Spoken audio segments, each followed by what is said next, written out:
He hadn't eaten in 3 days. To the waitress at the half-empty diner, he was just another man down on his luck, another face to pity and try to help. She had no idea the disheveled stranger in the worn jacket was William Thorne, the reclusive billionaire who had literally built every business on this town's main street, and who had just lost it all. This is the story of William Thorne, a man who mastered the art of building empires but forgot how to build a life. It asks a brutal question. What happens when the person who designed an entire community's success becomes its most invisible resident? And it begins with a simple, silent transaction across a Formica counter that would unravel a hidden truth about loss, identity, and who we are when everything we've built disappears. Every morning at 6, Maya Johnson tied the strings of her yellow apron behind her back, filled the salt and pepper shakers, and prepared for another 10-hour shift at the Evergreen Diner. She knew every regular by name, every order by heart. But for 3 straight days, the man in booth 7 had only ordered water. He was a fixture by the window, hunched over the Formica as if trying to disappear into the vinyl seat. His clothes, a worn brown jacket over a wrinkled flannel, were clean but threadbare. His hands, when they weren't wrapped around a water glass, trembled slightly. Maya had seen hardship before. Cedar Ridge was a proud town, but it had its share of struggles. Yet there was something different about this man. It wasn't just poverty in his eyes, it was a profound, hollowed-out defeat. On the 3rd day, when he pushed the untouched glass away and made to leave without ordering, Maya made a decision. She walked to the kitchen window, placed an order for the daily special, meatloaf, mashed potatoes, green beans, and a roll, and told the cook, "Put it on my tab." She delivered the plate to booth 7 with a quiet, "This looked too good to pass up today." The man stared at the food, then at her, his expression unreadable. He ate slowly, methodically, as if remembering how. What Maya couldn't know was that the man picking at that meatloaf was William "Buck" Thorne, and that the diner he sat in, the hardware store across the street, the bank on the corner, and 14 other storefronts along Cedar Ridge's main street existed because of him. 2 decades earlier, Thorne hadn't just moved to this dying Appalachian town, he had resuscitated it. In the late 90s, Buck Thorne was a venture capitalist from Charlotte with a reputation for spotting potential where others saw ruin. He arrived in Cedar Ridge after the last coal mine shut down, when the population had dwindled to under 2,000 and Main Street was a corridor of boarded-up windows. He didn't just invest, he moved in. He bought the old hotel and restored it, not as a hotel, but as a business incubator. He offered zero-interest loans to anyone with a viable business plan and a willingness to work. The hardware store was first, owned by a laid-off miner who knew engines. Then came the bakery, the bookstore, the diner. Thorne's philosophy was simple: build local, hire local, sustain local. He took no equity, demanded no control. His reward, he told the skeptical town council, would be a thriving community he could be part of. For 15 years it worked. Cedar Ridge became a case study in rural revitalization. Magazine articles called Thorne a benevolent billionaire and a modern-day George Bailey. He lived in a modest farmhouse on the edge of town, drove an old truck, and was known to have coffee at the Evergreen every Tuesday. Then the dominoes fell. It started with a massive, fraudulent investment scheme orchestrated by Thorne's longtime fund manager in Charlotte. Overnight, Thorne's liquid assets were frozen, then vanished. The ensuing legal battle bled him dry. To avoid dragging the town's businesses down with his personal guarantees, he quietly transferred his remaining holdings, the deeds to the incubator building and several properties, into a protective trust for the town. He sold everything else: the farmhouse, the truck, even his late wife's jewelry. By the time the court proceedings ended, William Thorne was legally absolved of debt but materially destitute. The man who built the town had no home in it. He became a ghost. Too ashamed to face the people he'd helped build up, he avoided the streets during busy hours. He slept in his old office in the empty incubator building, now silent and dark. His pride, once his engine, became his prison. He couldn't ask for help from the very community that saw him as a savior. So he walked, and he sat, and he grew hungry. Back in the diner, Maya wiped down the counter, stealing glances at booth 7. She was 24, putting herself through community college one shift at a time, sending money home to her mother in Louisville. She understood the fragile line between stability and freefall. Her act of kindness wasn't just pity. It was a silent pact between people who knew how hard the world could press down. As the man finished his meal, Maya brought the check.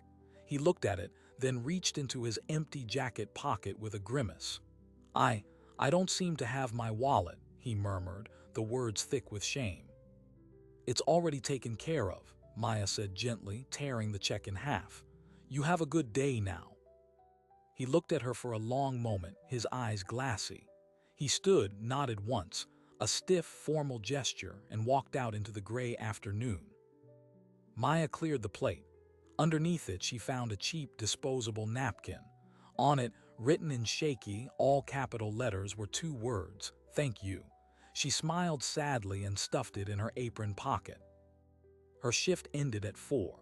As she walked to her beat-up sedan parked behind the diner, she passed the town's historical plaque mounted on the old incubator building. She passed it 1,000 times. Today, something made her stop. The plaque featured a black and white photo of a much younger man cutting a ribbon, surrounded by smiling faces.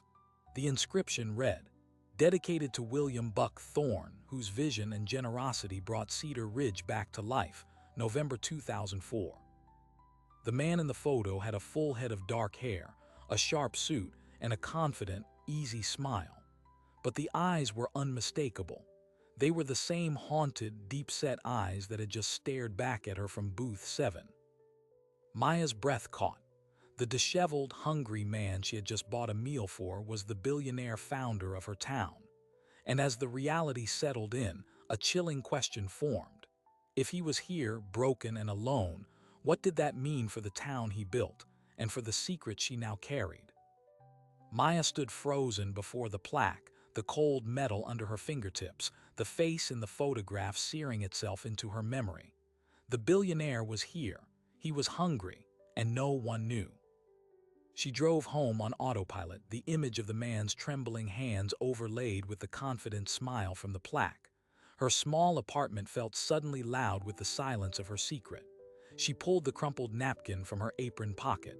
"Thank you." The shaky letters felt like a scream in ink. What was the protocol for finding a fallen king? Do you call the police? The mayor? What if he didn't want to be found? That night, Maya couldn't sleep. She fell down an internet rabbit hole on her laptop, starting with William Thorne Cedar Ridge. The search results were a time capsule of triumphant local news. Local savior reopens Main Street. Philanthropist pumps new life into coal country. The man who refused to let a town die. The articles painted a portrait of a modest, fiercely private man who shunned national media. "My reward is seeing the hardware store open and the bakery full," one quote from 2008 read. "That's the only stock ticker I care about." But the most recent entries were different. Business journals from 2 years prior carried terse, legalistic updates. Thorne Ventures named in widespread fraud case. Investor funds frozen in manager's Ponzi scheme. The details were complex, filled with financial jargon, but the conclusion was stark. Thorne's personal fortune, estimated at nearly $1.2 billion, had been systematically looted by his most trusted executive. The case had settled a year ago. There was no news of Thorne after that. The man had simply vanished from public record. Maya's mind raced. The fraud explained the loss of money, but not the profound isolation. He owned the buildings. He had to have friends. Why was he alone? The next morning, Maya went to work early, a new nervous energy humming under her skin. She watched the door, half expecting, half dreading to see him return to booth 7. He didn't. Instead, during the mid-morning lull, she approached old Joe, the diner's owner, who was reading the paper at the end of the counter. "Hey Joe," she began, trying to sound casual. "That historical plaque outside, that Thorne guy, does he ever come around anymore?" Joe peered over his glasses.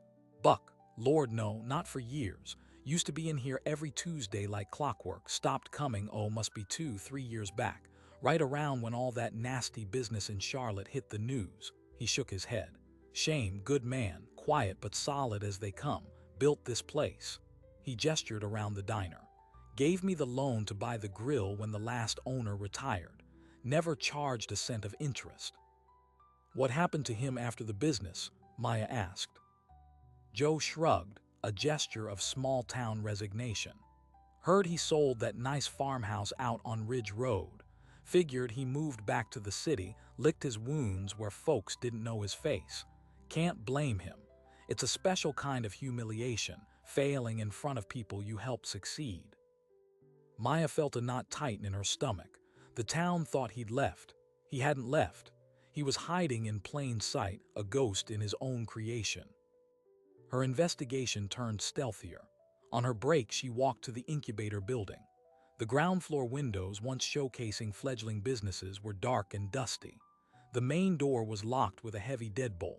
She cupped her hands against the glass. Inside, the spacious lobby was empty except for a forgotten chair and a stack of boxes. But up the staircase, through the frosted glass of an office door, she thought she saw a faint, flickering light. A flashlight. A candle. She was about to knock when a voice made her jump. "Can I help you?" It was Ben Carter, who owned the hardware store next door. He was hauling a sack of rock salt from his truck. "Oh, hi Ben, I was just looking. Is this place for rent?" Ben set the sack down, wiping his brow. "Nah, that's Buck's place. Well, technically it's owned by some kind of trust now, but he still has the keys, I think. Haven't seen him in an age, though." He leaned closer, lowering his voice. "Between you and me, I think he comes around at night. Sometimes in the morning, the front step is swept clean when I know the kids haven't been playing here. And last winter, I saw footprints in the fresh snow leading to the side door. Big boots, like his." So the town knew, and yet didn't know. They saw traces, whispers, but the collective story was that William Thorne had moved on. To acknowledge he was still here and in such a state would force them to confront an uncomfortable truth. Their benefactor was suffering, and they had not seen him. Maya knew she had to talk to him, but how? He was a proud man who had chosen invisibility. Confronting him directly might scare him off for good. She decided on a different approach. The next day, she prepared a to-go box. It wasn't diner food this time. She made a thick, hearty stew from her grandmother's recipe, something that would keep, something that felt like home. She added a loaf of crusty bread, a piece of fruit, and a bottled water. As dusk settled, she walked to the incubator building and left the box by the side door, the one Ben had mentioned. On top, she placed a simple note. "From Booth 7, no thanks needed." She did this for 3 nights. Each morning, the box was gone. On the 4th night, emboldened, she included a second note. "It's supposed to get cold this weekend. There's an extra blanket in this bag if you need it." She left a cheap fleece blanket from the discount store. That box, too, vanished. A fragile, silent dialogue had begun, but Maya needed to understand the full scope of the tragedy. She needed to see the machinery of his downfall. A visit to the county clerk's office during her day off revealed the astonishing truth about the buildings. The deeds for the incubator, the diner's lot, and several other key properties had been transferred over 18 months ago, not to a bank, but to something called the Cedar Ridge Continuity Trust. The trustee was a law firm in Lexington. The beneficiary was listed as the Civic and Commercial Welfare of Cedar Ridge, Ohio. He hadn't just lost his money. He had given away his last tangible assets to protect the town from his own financial collapse. He had built a firewall between his personal ruin and the community's survival. The weight of this sacrifice took Maya's breath away. He had engineered his own homelessness to ensure their businesses remained secure. Armed with this knowledge, her next note was more direct.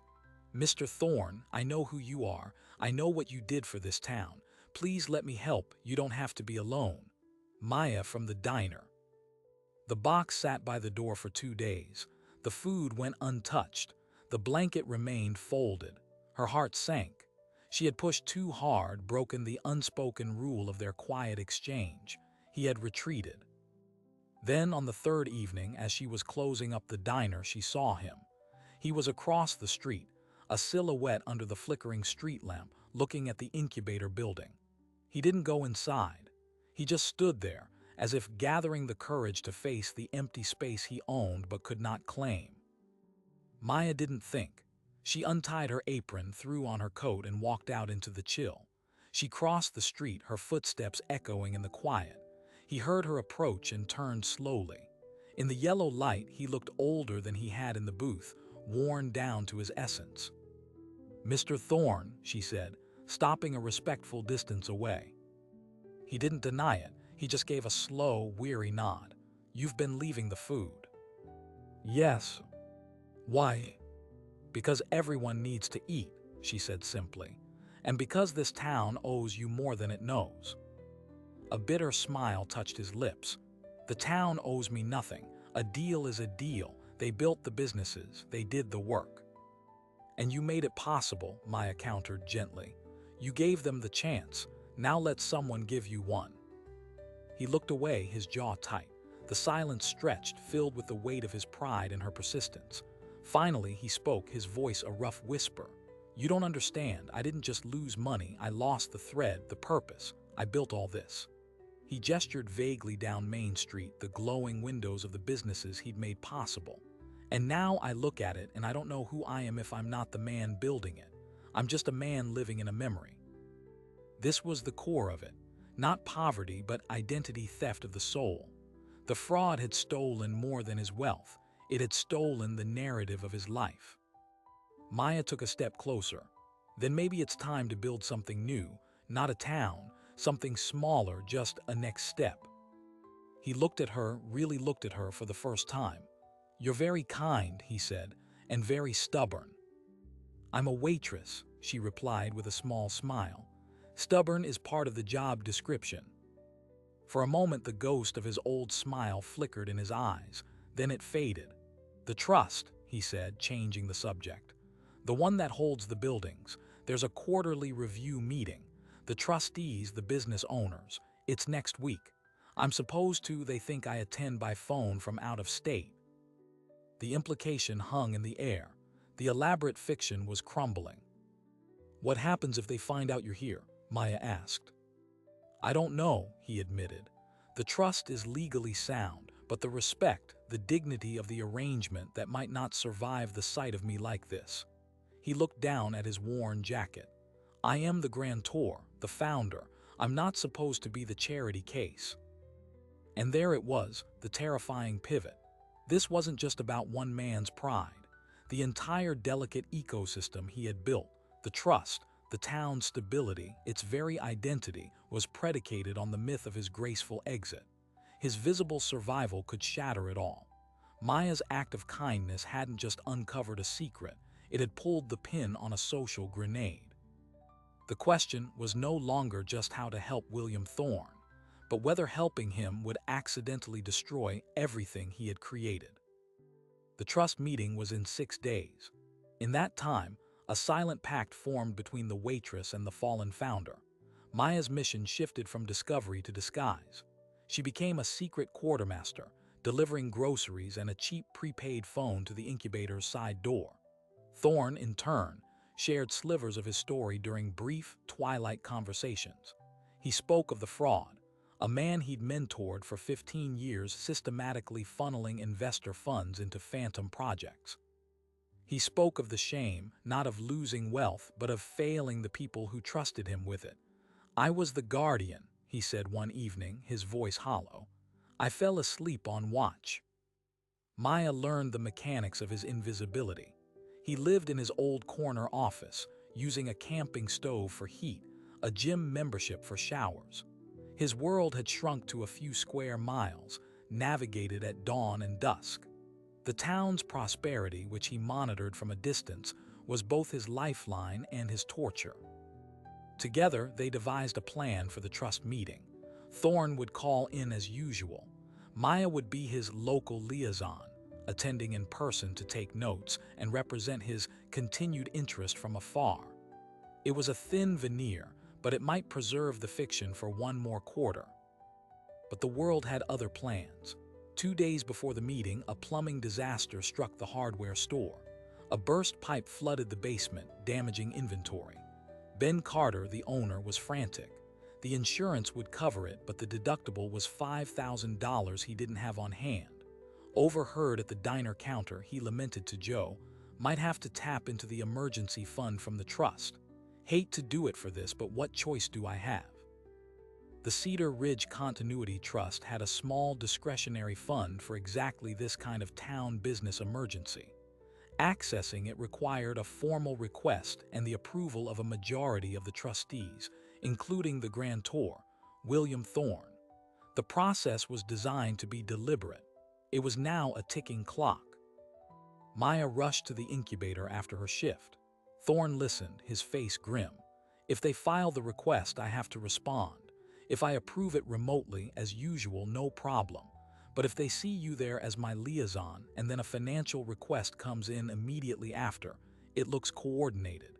It looks like I'm using a proxy to manage my affairs because I can't show my face." The fragility of the facade was terrifying. "What if we get ahead of it?" Maya suggested.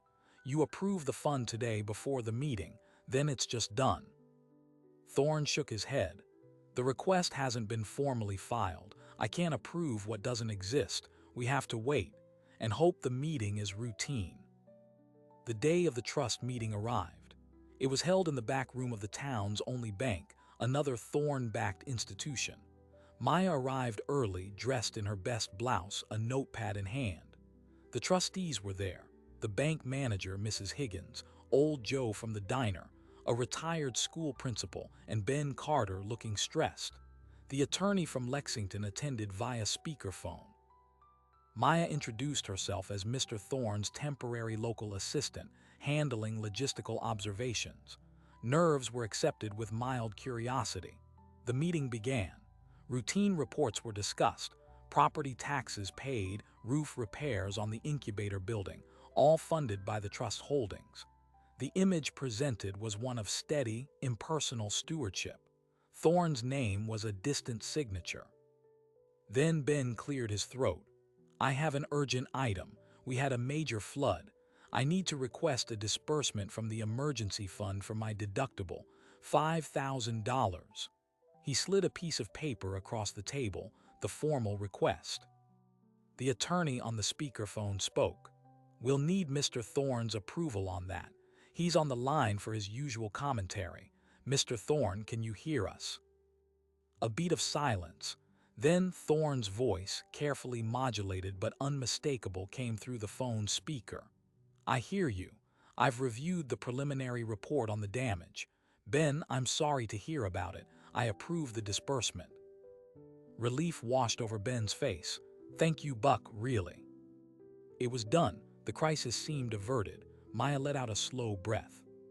But then Joe from the diner squinted at the phone. "Say, Buck, you sound different. You got a cold. The connection sounds awful close, like you're right in town." A frozen moment. Maya's blood ran cold. Thorne's voice, strained, replied, "No, just a bit under the weather, bad line." Mrs. Higgins, the bank manager, leaned forward. She was a sharp woman in her 60s who missed nothing. "You know, I had to pull the trust's tax documents last week. The mailing address for your notifications is still a P.O. box here in Cedar Ridge. I always meant to ask if you wanted that changed, since you're out of state." The fiction was unraveling in real time. The attorney, sensing discomfort, tried to steer the conversation back, but the seed of doubt was planted. The meeting concluded with stiff formalities. As everyone packed up, Ben Carter approached Maya.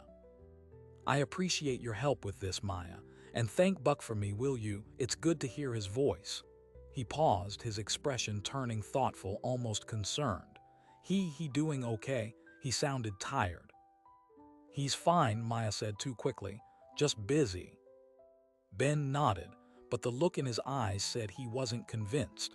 The collective town story was beginning to crack. The fallout was swift, but not from the direction they feared. That evening, as Maya brought Thorne a hot dinner, she found him agitated. He'd received a call on the prepaid phone from the Lexington attorney. He didn't ask where I was, Thorne said, packing the small space. He asked about you asterisk, who exactly was my local liaison, what was our professional relationship, had I formally engaged you. He was polite, but it was a compliance check. The trust has bylaws about conflicts of interest. If they think I'm using a town resident as a personal go-between, it could be seen as mismanagement. The goalposts had moved. The threat was no longer just exposure. It was legal disentanglement. The system he created to protect the town now had protocols that could exclude him from it. Then came the second call an hour later. It was from a private number. Thorne listened, his face turning ashen. He hung up and sat heavily in his dusty office chair. "That was a man named Carl Riggs," he said, his voice flat. "He was a junior partner at my old firm. He heard a rumor that I was spotted in Cedar Ridge. He wasn't calling to help. He was calling to warn me." "Warn you about what?" "The fraud case," Thorne said, looking at the floor. "It's not fully settled. There are still civil asset recovery proceedings. Lawyers for the victims are chasing every possible cent. My personal assets were wiped clean legally. But if they can argue I'm receiving undocumented in-kind support, housing, food, they could attempt to claw back value from the trust, arguing it's a conduit for my benefit. They could tie the town's assets up in litigation for years." The horror of the situation crystallized. Maya's kindness, the food, the blanket, her advocacy. It wasn't just threatening Thorne's pride or the town's myth. It could literally be used as a legal weapon to jeopardize the very economic foundation of Cedar Ridge. Her impulse to help had accidentally painted a target on everything he had worked to protect. "You have to stop," Thorne said, not unkindly but with finality. "No more food, no more contact. If anyone asks, you were just doing a freelance clerical job. We never spoke about anything else." Maya felt the world drop out from under her. In trying to solve one hidden problem, she had activated a dozen others, each more dangerous than the last. She was no longer just a waitress with a secret. She was a potential vector for the town's destruction. She stayed away for 2 days. It was agony. She saw Ben Carter get his check from the bank and start repairs. Life in Cedar Ridge went on, blissfully unaware of the sword hanging over it. On the third day, she couldn't stand it. She went to the incubator after dark, not with food, but just to look. The side door was slightly ajar. Panicked, she pushed it open and called his name.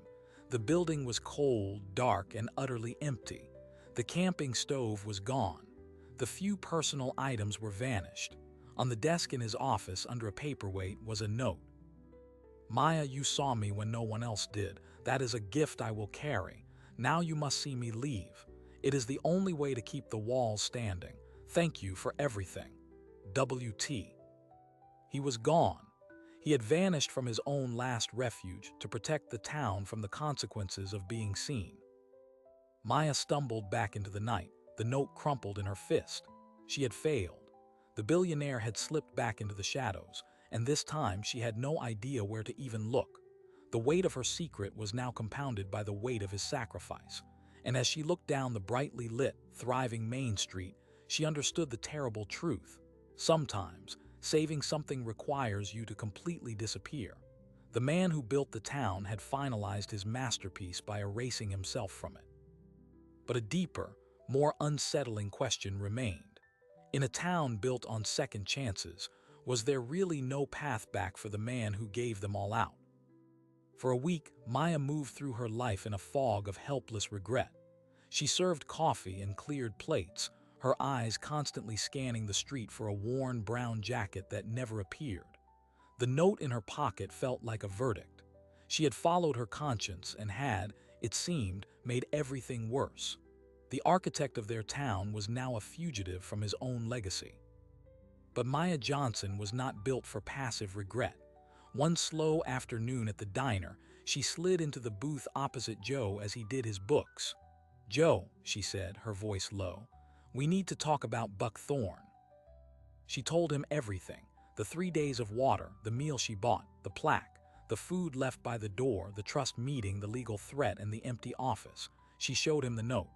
Joe listened, his expression moving from skepticism to deep concern and finally to a resolved sadness. He removed his glasses and pinched the bridge of his nose. "I had a feeling," he sighed. "That voice on the phone, it was too close. I just didn't let myself believe it." "He's out there somewhere, thinking he's protecting us by disappearing," Maya said. "But he's one of us. We don't let our people vanish." Joe nodded slowly. "You're right, but this ain't just a missing person, it's a structural problem. We gotta be smart, legal smart." He made 2 calls. First to Ben Carter at the hardware store, then to Mrs. Higgins at the bank. That evening, the 4 of them gathered in the bank's back room after hours. Maya laid out the story again. The initial shock gave way to a sober, determined conversation. They were the unspoken heart of the town, the practical ones. Ben, the fixer, Mrs. Higgins, the calculator, Joe, the connector, and Maya, who had seen the man behind the myth. "The immediate problem is the legal one," Mrs. Higgins stated. "The threat that any support could be seen as an asset. We need to neutralize that." Her idea was straightforward but brilliant. They would not offer William Thorne charity. They would offer him a job. The Cedar Ridge Continuity Trust had a vacant, unpaid position, Director of Community Development. It was a figurehead role created in the Trust's founding documents, meant to guide long-term planning. It came with a modest annual stipend, enough to live on, and a small office. Most importantly, it was a legitimate position, funded by the Trust for the benefit of the town. Compensating him for work would be a transaction, not a gift. It was a legal firewall.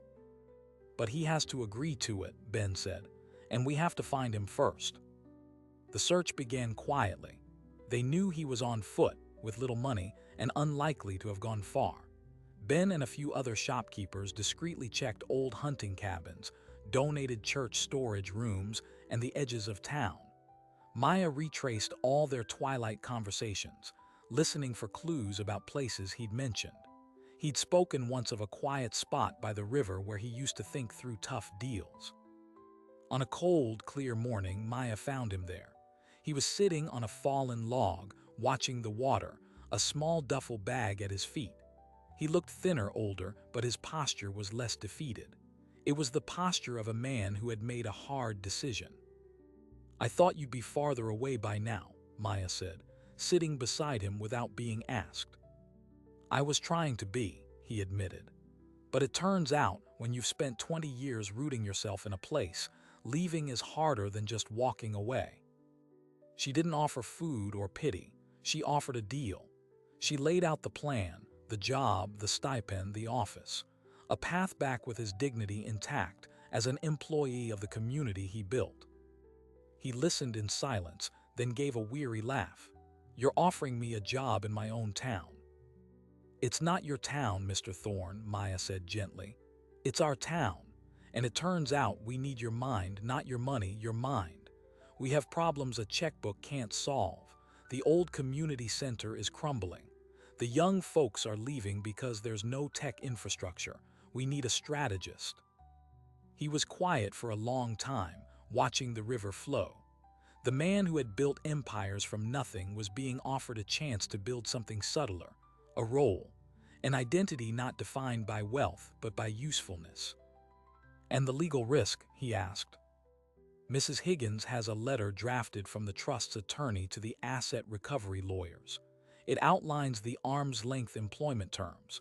You'll be the least hidden person in town, everything above board." He looked at her, and for the first time, Maya saw not just defeat or gratitude in his eyes, but a flicker of the old fire, the fire of a problem to be solved. "I'd want to earn that stipend," he said. "I'd have plans, real ones. They might not like them all." "We're counting on it," Maya said. William Thorne returned to Cedar Ridge not as a ghost or a billionaire, but as Buck, the new community development director. The news was announced at a town council meeting. The reaction was not shock, but a collective, relieved nodding. The whispers had been circulating. The story was too human to stay secret. People had seen Maya talking to him by the river. They understood. He moved into a small, rented apartment above the bookstore. His office was in the bright front window of the incubator building, the very space he'd been hiding in. He went to work with the focused intensity of a man given a second purpose. His first project wasn't a grand economic plan. It was organizing volunteers to repair old Mrs. Gable's porch. He worked alongside them, swinging a hammer. The trust meetings changed. He attended in person, sitting not at the head of the table but alongside the others. He listened more than he spoke. When he did speak, his ideas were startlingly practical, focused on sustainable growth, not grand gestures. He brokered a deal to bring a county-funded internet expansion to town, using the trust's properties as leverage. Maya still saw him at the diner. He came in every Tuesday like clockwork. He always sat in booth 7. He always ordered the daily special. And he always paid his bill in full, leaving a generous tip tucked under the plate. They didn't speak much of what had happened. It was in the past. But one Tuesday, as she refilled his coffee, he slid a folded piece of paper toward her. It was a business plan, concise and clear, for a small, non-profit culinary training center to be housed in the incubator's old kitchen. It would provide free certified training for food service jobs, targeting young adults and people seeking a second start. At the top, the proposed name, the Johnson Center. Maya stared at it speechless. "You have a gift for seeing what people need," Thorne said quietly. "That's a managerial skill. This town needs more of that. The trust has approved seed funding. We need a director." Maya's journey had come full circle. The waitress who bought a meal for a stranger was being offered the keys to a new future, not as a gift, but as a recognition of her own capability. It was the same hand up he had given to Joe, to Ben, to so many others, the chance to build something yourself. The surprising detail emerged quietly months later. While reviewing old trust documents, Mrs. Higgins discovered an amendment Thorne had filed during the darkest days of his financial collapse, long before Maya ever saw him. It was a single clause stating that if the role of community development director was ever filled, a percentage of the trust's annual surplus would be directed into a separate fund for emergency individual grants, no strings attached help for any town resident facing sudden, catastrophic hardship. It was a safeguard he had built for others, from the rubble of his own ruin. He had designed his own safety net out of existence, but had quietly built one for everyone else. The story of William Thorne and Maya Johnson is not a fairy tale of wealth restored. His fortune was gone for good. It is a different kind of riches story. It's about a community discovering that its greatest asset was not the money he gave, but the man he was, and choosing to give that man back to himself. And it's about a simple act of kindness that didn't just feed a hungry man. It reminded a town of its own heart, and in doing so, created a new kind of foundation, one built not on capital, but on mutual regard.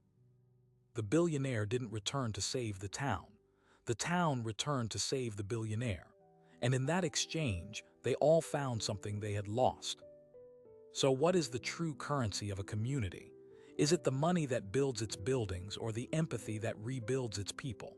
The story of Cedar Ridge suggests that the most enduring foundations are not made of concrete and steel, but of simple, watchful care. A waitress noticed a man who hadn't eaten. A town, once shown how to build, remembered how to hold. William Thorne's journey reminds us that identity is often housed in what we do for others. When that was stripped away, he became a ghost in his own masterpiece. But the inverse is also true. Our humanity is most powerfully restored not by what we get, but by what we are allowed to give again. In giving him a purpose, the town reclaimed its own soul. Maya Johnson saw a need and met it, setting in motion a chain of events that required a community to look beyond myth and into the complicated heart of a man. Her story asks us a quiet, urgent question. How many people around us are living inside invisible struggles, wearing a disguise of normalcy while fighting a silent war? And what might happen if we chose to see them? We live in a world that often celebrates the grand gesture, the viral act, the dramatic rescue. But the quiet, consistent choice to pay attention, to not look away, that is where real change begins. It begins at a diner counter, in a booth by the window, with a single meal and the courage to ask, "Are you okay?" This story was created to share meaningful life lessons with you. We make these memory stories, and we are so glad you are here. If this story touched your heart, subscribe to our channel. We tell tales that remind us of our shared humanity, of the invisible threads that connect us, and of the profound impact we can have when we choose to see each other. Tap like and share this message with someone who needs a reminder today that no one is beyond reach, and no act of kindness is ever too small. How did this story make you feel? Have you ever experienced a moment when a simple act of seeing someone changed everything? Tell us in the comments. We would truly love to hear your story. Thank you for watching. We wish you and your loved ones health, peace, and a life filled with steady, enduring connection. And remember, sometimes the most powerful thing you can build is a bridge to another person. We'll see you in the next video.